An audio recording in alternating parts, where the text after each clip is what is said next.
بس اللہ تعالیٰ فرماتا ہے کہ پہلے مذاہب اللہ تعالیٰ کی فرما برداری سے نکل گئے کیونکہ انہوں نے ان باتوں کا خیال نہیں رکھا۔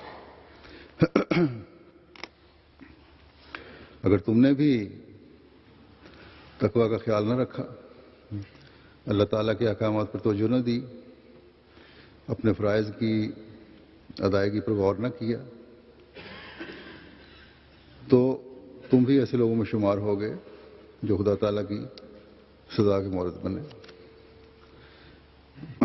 اور تمہاری موت بھی ایسی موت ہوگی جو نیک اعمال بجا نہ لانے والوں کی موت ہوتی ہے۔ مسلمان ہونا کامل فرما برداری چاہتا ہے۔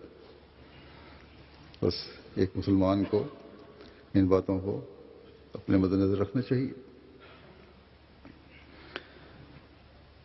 ایک حقیقی مومن کو خدا کا خوف ہمیشہ رہنا چاہیے اور ان باتوں کی تلاش رکھنی چاہیے جو خدا تعالیٰ کا فرما بردار بنائیں، حقیقی مسلمان بنائیں۔ اس کے لیے خواہ دنیاوی نقصان اٹھانا پڑے تو ایک حقیقی مسلمان کو اس کی کچھ بھی پرواہ نہیں کرنی چاہیے۔ ماں باپ، عزیز رشتہ دار، معاشرہ، لیڈر، سیاسی لیڈر، مذہبی لیڈر، غرض کہ کوئی بھی ہو، ایک حقیقی مسلمان کو اللہ تعالیٰ کے احکام کے سمجھنے اور اس پر عمل کرنے سے دور کرنے والا نہیں ہونا چاہیے۔ ہر شخص نے خدا تعالیٰ کے حضور حاضر ہو کر اپنا حساب خود دینا۔ کوئی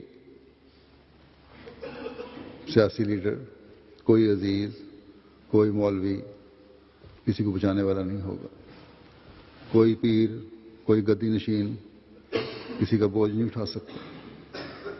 بس اللہ تعالیٰ کے احکامات کو سمجھنا، اس کے نشانات کو دیکھ کر ان پر غور کرنا، اس کے رسول نے جو تقویٰ کے راستے بتائے ہیں ان پر چلنا، ظلموں اور زیادتیوں سے اپنے آپ کو زیادتیوں میں اپنے آپ کو شامل ہونے سے بچانا، اسلام کی حقیقی روح کو سمجھنا اور اس پر عمل کرنا، یہ ہے ایک حقیقی مسلمان کی حالت، ورنہ ایمان لانے کا دعویٰ صرف دعویٰ ہے۔